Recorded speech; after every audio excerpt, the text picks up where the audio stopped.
అందరికీ నమస్కారం. జోహార్ జోహార్ ఎన్టీఆర్, ఎన్టీఆర్, ఎన్టీఆర్. ముందుగా నేను ఈ స్థానంలో ఇక్కడ ఉండటానికి రాజకీయ భిక్షను పెట్టిన మహామహుడు, తెలుగు జాతి గర్వించదగ్గ మహావ్యక్తి నందమూరి తారక రామారావుకి నమస్కారాలు తెలియజేస్తా ఉన్నాను. ఒక చరిత్ర, భారతదేశ చరిత్రలో ఏ విధంగా అంకాలు ఉంటాయో ఆంధ్రప్రదేశ్ చరిత్రలో, తెలుగు జాతి చరిత్రలో నందమూరి తారక రామారావు గారి చరిత్ర అద్వితీయంగా ఉంటుందన్నది విషయాన్ని మనకు తెలుసు. ఒక నటుడిగా రాయలసీమ ముద్దుబిడ్డ, మర్చిపోబాకండి. ఇవాళ ఇక్కడ కడపలో జరుగుతున్నదంటే ఆయన ఆదరించి ఆశీర్వదించింది రాయలసీమ. నటుడిగా ఒక ఉన్నత స్థానానికి ఎదగడానికి ప్రధాన కారణం ఆయన చిత్రాలను విజయవంతం చేసిన ప్రాంతం రాయలసీమ. ఇవాళ అదే వరవడిని బాలకృష్ణ గారు కూడా కొనసాగిస్తున్నారు, అది వేరే విషయం. అనేక ఉత్తమ చలనచిత్రాలను నిర్మించిన నిర్మాత, screen play writer, director, editor, అన్ని రంగాల్లో తన అద్వితీయమైన ప్రగతిని సాధించిన వ్యక్తి. ప్రపంచ చరిత్రలో ఏ నటుడు నటించని పాత్రలు నటించారు. 300 పైచిలకు పాత్రలు నటించారు.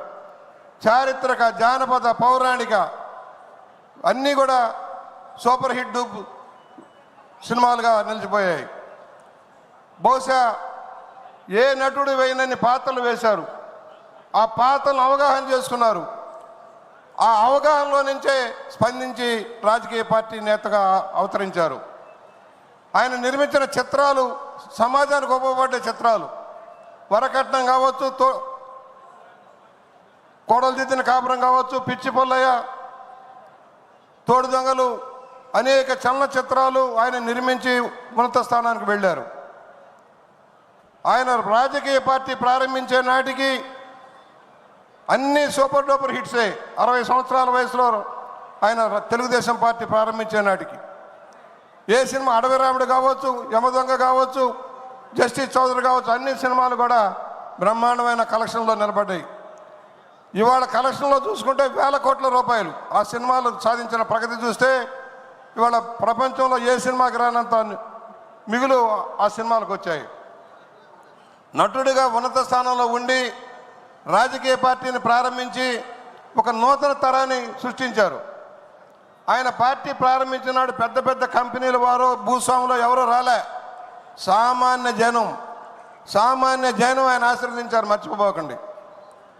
ఒక పాత చవర్లెట్ కారు తీసుకొని ఆయన చైతన్య యాత్ర చేస్తూ ఉంటే ఆయన ప్రసంగాలు వినటం కోసం రాత్రి 3, 4, 48 గంటలు కూడా వేచి చూసిన సందర్భాలు ఉన్నాయి. కష్టపడేవారు. వ్యాన్ మీద ఎన్నిసార్లు అయినా ప్రతి ఊర్లో 4 సార్లు ఆపితే లేచి నిలబడి ప్రసంగించేవారు. అద్వితీయమైన ప్రసంగాలు. ఆయన భాషా పటిమ, సంస్కృతం మీద, ఇంగ్లీష్ మీద, తెలుగు మీద, తమిళ మీద పట్టు మనకు తెలుసు. సంస్కృత భాష ప్రావీణ్యం మనకు తెలుసు. ఆయన సినిమాలకి స్క్రిప్ట్ రాసుకునేవారు. క్రమశిక్షణగా మారిపోయారు, నీతి నిజేతకు మారిపోయారు.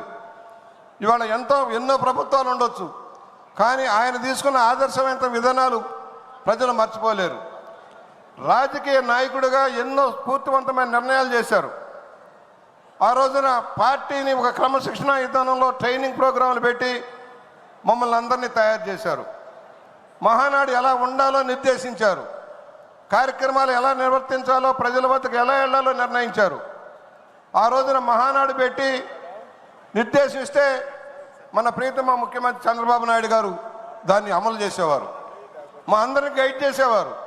ఇవాళ పార్టీ ఈ స్థాయిలో ఉండటానికి కార్యకర్తల బలమే ప్రధాన కారణం.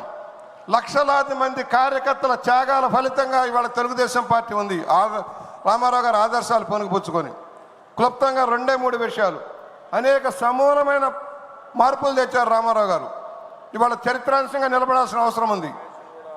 ఆ రోజున గ్రామాలని పీడిస్తున్న పటేల్ పట్వారి వ్యవస్థను రద్దు చేశారు.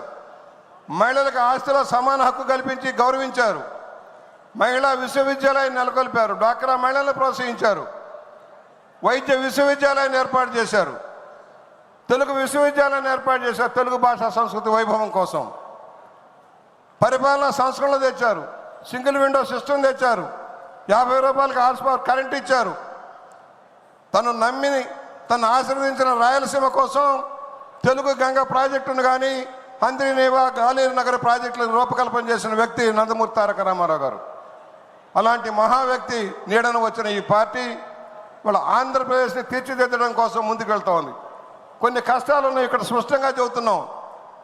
మనం ఏ పరిస్థితుల్లో అధికారంలోకి వచ్చాం 24లో రాష్ట్రం ఆర్థిక పరిస్థితి ఎలా ఉంది, దాన్ని నడపగల శక్తి ఎవరికి ఉంది, ముందుకు తీసుకువెళ్ళి విజనరీగా ముందుకు వెళ్లాల్సిన పరిస్థితుల్లో చంద్రబాబు గారు బాధ్యతలు తీసుకున్నారు. మీరు అర్థం చేసుకోవాల్సింది కష్టాల ముందు ఈదుతూ ఉన్నాం. కత్తి మీద సాము పరిపాలన, 10.5 లక్షల కోట్ల అప్పుతోటి పరిపాలన చేపట్టిన చంద్రబాబు గారు ఇవాళ అనేక కార్యక్రమాలు అమలు చేస్తున్నారు రామారావు గారిని స్ఫూర్తితో. ఎన్నెన్నో ఒడిదుడుకులు. రామారావు గారు ఆ రోజున చిన్న 1000 కోట్ల బడ్జెట్ ఉన్నప్పుడే 35 రూపాయల పెన్షన్ పెట్టారు. పక్కా గృహమాలకు నాంది పలికారు. 2 రూపాయల కేజీ 2 రూపాయల మంత్రిగా నన్ను చేశారు. ఇలాంటి అనేక సంక్షేమ కార్యక్రమాలు అమలు చేసి రాష్ట్రాన్ని ముందుకు తీసుకెళ్ళొచ్చాను. రామారావు గారికి మనం ఘనంగా నివాళులర్పించుకుంటూనే ఇవాళ మన మీద క్లుప్తంగా బాధ్యత చెప్తా ఉన్నా. ఇంకా సంవత్సరం అయింది, ఇంకా ఏదో కావాలని ఆశపడటం సరైనది కాదు. కష్టాలు ఉన్నాయి, ఆర్థిక లోటుపాట్లు ఉన్నాయి. అన్నింటిని అధిగమించి పరిపాలన ముందుకు తీసుకెళ్తున్నారు. ఎన్నికల్లో మనం ఇచ్చిన వాగ్దానాలను అమలు చేస్తూ ఉన్నారు. దాన్ని కూడా అర్థం చేసుకోవాల్సిన పరిస్థితి ఉంది. ఎందుకంటే కనీసం నేను అనుకున్నది ఒక సీనియర్ మెంబర్గా 2-3 సంవత్సరాలకు తక్కువ పట్టదు. పరిపాలన గాడిలో పెట్టడానికి 2-3 సంవత్సరాల కంటే తక్కువ పట్టదు అనుకునేవాడిని. 1 సంవత్సరానికే లైన్లోకి తెచ్చారు. చెప్పినవన్నీ అమలు జరుగుతూ ఉన్నాయి. ఇవాళ ఈ మహానాడుకి ఇంత భారీ ఎత్తున కార్యక్రమాలు చేపట్టారంటే ఇది ఒక చరిత్ర. తెలుగుదేశం పార్టీ సంక్షేమ విధానాలను అమలు చేస్తుంది. ఏ పార్టీ దేశంలో వేల లక్షల కోట్లు ఆదాయాలు ఉన్న పార్టీలు చేయని కార్యక్రమాన్ని చంద్రబాబు గారి నాయకత్వంలో వీళ్ళ పార్టీ చేస్తూ ఉంది.